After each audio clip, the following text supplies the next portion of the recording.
I would like you to imagine sitting in a room looking up at a tiled ceiling, and you notice that one tile is missing, just one. What would you concentrate your vision on? What would you look at the most? The answer, of course, is the missing tile. Now, that's fine for ceilings. In fact, it's actually good because we can replace a ceiling's missing tile and once again have a perfect ceiling. Ceilings, after all, can be perfect. But this doesn't apply to life. Most of what is missing in our lives, or what we think is missing, cannot be replaced. Unlike a ceiling, life can never be made perfect. For that reason, concentrating on the missing tiles in your life is a big problem. Let me give you the example that taught me this great lesson about what I call the missing tile syndrome. A bald man once said to me, "You know, Dennis, whenever I walk into a room with people, all I see is hair." When I heard this, I immediately realized that in this regard, this man sees the world completely differently from how I do. Because I have all my hair. When I walk into a room, I don't even notice hair. It's not a missing tile for me. But for this person, hair is what he sees. This applies in some way to everyone. When a woman who thinks she has imperfect legs walks into a room, all she sees are perfect legs. Or take the example of the woman who once said to me, "Wherever I go, all I see are pregnant women." Now, how could that be? The vast majority of women, even those young enough to be pregnant, are not pregnant at any given time.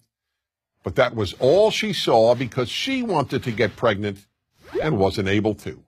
Her missing tile was not having a child. That's the way human nature is. We focus on what's missing in our lives. The missing tile syndrome is a very big obstacle to happiness, so big, in fact, that it makes happiness almost impossible. There will always be something missing in your life. When you see other people's kids, you'll think you see tiles that are missing in your own children. Gee, why can't my kid study as hard, or be as polite, or be as bright, or be as good-looking, or be as athletic?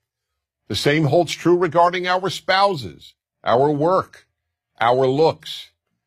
The list is endless. I'll give one more example. When I was single and looking to find the right woman, I wanted to first identify the most important trait to look for in my future wife.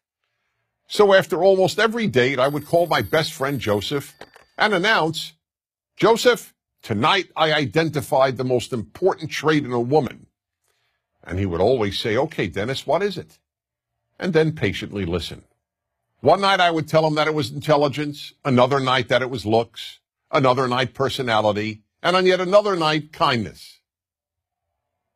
One night, as usual, I called him up after an evening out and said, "Joseph, I finally figured out what the most important trait in a woman is."